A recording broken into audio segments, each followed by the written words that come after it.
ನಮಸ್ಕಾರ. ಎಲ್ಲ ಆತ್ಮಬಂಧುಗಳಿಗೂ ನಮಸ್ಕಾರ.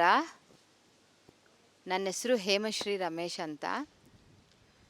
ನಾನು ಧ್ಯಾನಕ್ಕೆ ಬಂದಿದ್ದು, ನನಗೆ ಅನಾರೋಗ್ಯ ಇತ್ತು, ಥೈರಾಯ್ಡ್ ಅನ್ನೋದು ಇತ್ತು.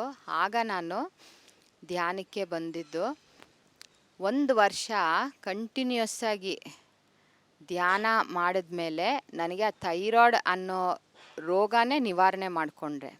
ಅದರಿಂದ ನನಗೆ ಅನ್ನಿಸ್ತು, ನಂತರ ಸುಮಾರು ಜನ ಇದ್ದಾರಲ್ಲ ಈ ಬಾಧೆಯಲ್ಲಿರೋರು, ಅವ್ರಿಗೆಲ್ರಿಗೂ ಧ್ಯಾನ ಹೇಳ್ಕೊಡೋಣ ಅಂತ ಧ್ಯಾನ ಶುರು ಮಾಡಿದೆ.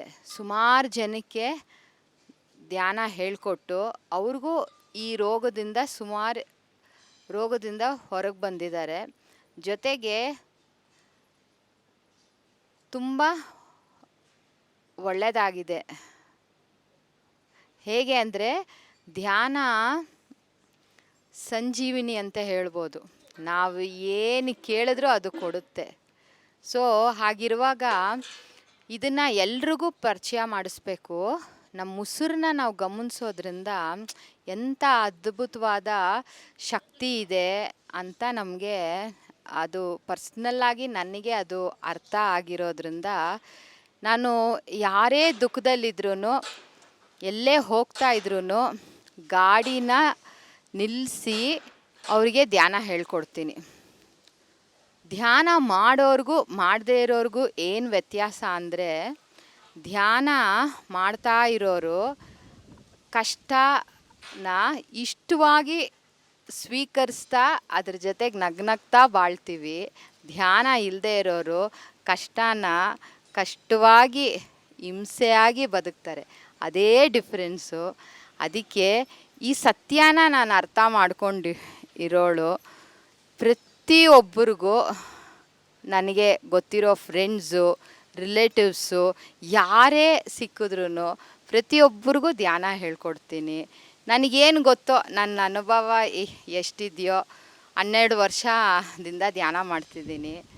ಧ್ಯಾನ ಮಾಡಿ ಮಾಡಿ ಮಾಡಿ ಎಲ್ಲರೂ ನಮ್ಮವರೇ. ನನಗೆ ಮಕ್ಕಳು, ಗಿಡ, ಮರ, ಪ್ರತಿಯೊಂದು ಅದು ವಿಧಾನೇ ಚೇಂಜ್ ಆಗೋಗುತ್ತೆ.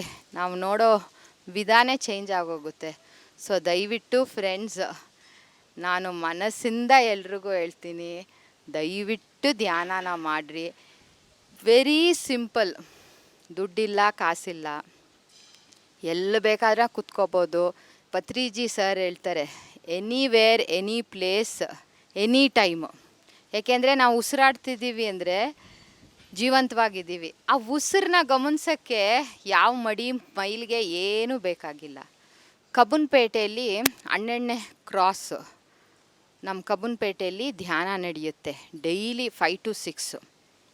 ಸೊ ನಾವು ಒಂದು ಗ್ರೂಪ್ ಥರ ಫ್ರೆಂಡ್ಸ್ ಇದ್ದೀವಿ, ಆತ್ಮಬಂಧುಗಳು. ಸೊ ಒಬ್ಬರು ಮೇಡಮ್ಗೆ ಒಂದು ಮೆಸೇಜ್ ಬಂತು, 3 days ಅಖಂಡ ಮೌನ ಧ್ಯಾನನ ಮಾಡಬೇಕು ಅಂತ. ಅದನ್ನು ನಾವು ನಮ್ಮ ಕಬ್ಬನ್ಪೇಟೆಯಲ್ಲಿ ಮಾಡೋಕ್ಕಾಗೋದಿಲ್ಲ. ಎಲ್ಲ ಅಕ್ಕಪಕ್ಕ ಮನೆಯಲ್ಲಿ 3 ದಿವಸ ಮೌನ ಇರೋಕ್ಕಾಗಲ್ಲ ಅಂತ ನಮ್ಮ ಮೇಡಮ್ಮು, ಸೌಮ್ಯ ಮೇಡಮ್ ಅಂತ 12ನೇ ಗಲ್ಲಿಲಿರೋದು, ಅವರು ಉದಯ್ ರವಿ ನಿಸರ್ಗಧಾಮ ಅಂತ ಊರಲ್ಲಿ ಕೋಲಾರ ಹತ್ರ ಚಿಂತಾಮಣಿಯಿಂದ ಅಂಕತಟ್ಟಿ ಅನ್ನೋ ಊರಲ್ಲಿ ಅವರ ಒಂದು ಉದಯ್ ರವಿ ಅವರ ಎಸ್ಟೇಟಲ್ಲಿ ನಿಸರ್ಗಧಾಮದಲ್ಲಿ ನಾವು ಅಖಂಡ ಧ್ಯಾನನ ಮಾಡಿದ್ವಿ. ನಾವು ಮಂಡೇ ಬಂದ್ವಿ. ಮಂಡೇ ಈವ್ನಿಂಗ್ ಇಲ್ಲಿದ್ವಿ. ಟ್ಯೂಸ್ಡೇ ಮಾರ್ನಿಂಗ್ ಶಿವರಾತ್ರಿಗೆ ಬೆಳಿಗ್ಗೆ 6 ಗಂಟೆಗೆ ಧ್ಯಾನ ಶುರು ಮಾಡಿದ್ವಿ. ಫ್ರೈಡೇ ಮಾರ್ನಿಂಗ್ 6 ಗಂಟೆಗೆ ಧ್ಯಾನನ ಮುಕ್ತಾಯ ಮಾಡಿದ್ವಿ. ಅಖಂಡವಾಗಿ ಎಲ್ಲರೂ ಅವತ್ತು ಕಣ್ಣು ಮುಚ್ಚಿದವರು, ಮಂಗಳವಾರ ಬೆಳಿಗ್ಗೆ ಕಣ್ಣು ಮುಚ್ಚಿದವರು ಶುಕ್ರವಾರ ಬೆಳಿಗ್ಗೆ 6 ಗಂಟೆಗೆ ಕಣ್ಣನ್ನ ಬಿಟ್ಟಿದ್ದು. ಅಂಥ ಅಖಂಡವಾಗಿ ಧ್ಯಾನ ಮಾಡಿದ್ರು. ಸುಮಾರು ಜನ ಸುಮಾರು ಅವರ್ಸ್ ಮಾಡಿದ್ರು. ನಾನು ನನ್ನ ಲೈಫಲ್ಲಿ ಇದು ಫಸ್ಟ್ ಟೈಮ್ ಒಂದು ಸಿಟ್ಟಿಂಗಲ್ಲಿ 28 ಅವರ್ಸ್ ಧ್ಯಾನ ಮಾಡಿದೆ. ಅದು ಧ್ಯಾನ ನಾನು ಹೇಗೆ ಮಾಡಿದೆ ಅಂದರೆ, ನಾನು ಯೂನಿವರ್ಸ್ಗೆ ಮತ್ತು ನನ್ನ ತಲೆಯಿಂದ ಪಾದದಲ್ಲಿವರೆಗೂ ಇರೋ ಎಲ್ಲ ಸೆಲ್ಸ್ಗಳಿಗೂ ನಾನು ರಿಕ್ವೆಸ್ಟ್ ಕೇಳಿಕೊಂಡೆ. ಜೀವನದಲ್ಲಿ ಇದು ಒಂದು 24 ಅವರ್ಸ್ ಧ್ಯಾನ ಮಾಡಬೇಕು ಅಂತಿದ್ದೀನಿ. ದಯವಿಟ್ಟು ಯೂನಿವರ್ಸ್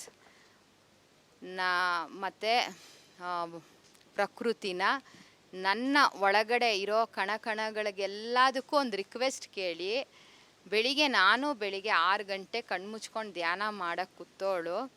ನೆಕ್ಸ್ಟ್ ಡೇ ಮಾರ್ನಿಂಗ್ 10 ಗಂಟೆಗೆ ಕಣ್ಬಿಟ್ಟೆ. ಸೊ ನನಗೂ ಹೊಟ್ಟೆ ಹಶ್ವಾಗೋದು ಧ್ಯಾನಕ್ಕೆ ಕೂತ್ಕೊಂಡಾಗ. ಆವಾಗ ಯೂನಿವರ್ಸ್ನ ಕೇಳಿದಾಗ ಅಲ್ಲಿಂದ ಎನರ್ಜಿ ಪಾಸ್ ಮಾಡೋರು ಮಾಸ್ಟರ್ಸು. ಅದು ನಿಜವಾಗ್ಲೂ ಫ್ರೆಂಡ್ಸ್ ಅದೊಂದು ಅದ್ಭುತ. ದಾವ್ರ ಆಗೋದು ನೀರು ಕುಡಿಬೇಕು ಅಂತ, ಆ ಕಣ್ಮುಚ್ಕೊಂಡು ನೀರು ಕುಡಿಬೇಕಲ್ಲ ಅಂತ ಅನ್ನಿಸ್ದಾಗ ಆಸ್ಟ್ರಲ್ ಮಾಸ್ಟರ್ಸು ನೀರನ್ನ ಕೊಡೋರು. ಅದು ತುಂಬ ಚೆನ್ನಾಗಿತ್ತು. ಸೊ ನಾವು ಲಾಂಗ್ ಸಿಟ್ಟಿಂಗ್ಸ್ ಧ್ಯಾನ ಮಾಡಬೇಕು ಅನ್ನೋರು, ತಪನ ಇರೋರು ರಿಕ್ವೆಸ್ಟನ್ನ ಕೇಳ್ಕೊಂಡಾಗ ಯೂನಿವರ್ಸ್ನ, ಆಸ್ಟ್ರಲ್ ಮಾಸ್ಟರ್ಸ್ನ, ನಮ್ಮ ಪ್ರಕೃತಿನ ತುಂಬ ಚೆನ್ನಾಗಿ ನಮಗೆ ಅವರು ಸಪೋರ್ಟ್ ಮಾಡ್ತಾರೆ. ಸೊ ದಯವಿಟ್ಟು ಎಲ್ಲರೂ ಧ್ಯಾನನ ಕಲ್ತ್ಕೊಳ್ರಿ. ಫಸ್ಟು ನೀವು ಅನುಭವ ಪಡ್ರಿ, ನಿಮಗೆ ಎಷ್ಟು ಗೊತ್ತೋ ಅಷ್ಟನ್ನು ಹೇಳ್ರಿ. ಎಲ್ಲರೂ ಆನಂದವಾಗಿ ಬಾಳೋಣ. Thank you. PMC ಚಾನಲ್ನ ಸಬ್ಸ್ಕ್ರೈಬ್ ಮಾಡಿ, ಲೈಕ್ ಮಾಡಿ, ಶೇರ್ ಮಾಡಿ. PMC ಕನ್ನಡ ಚಾನೆಲ್ ಅನ್ನು ಲೈಕ್ ಮಾಡಿ, ಶೇರ್ ಮಾಡಿ, ಸಬ್ಸ್ಕ್ರೈಬ್ ಮಾಡಿ ಮತ್ತು ಮಾಡಿಸಿ.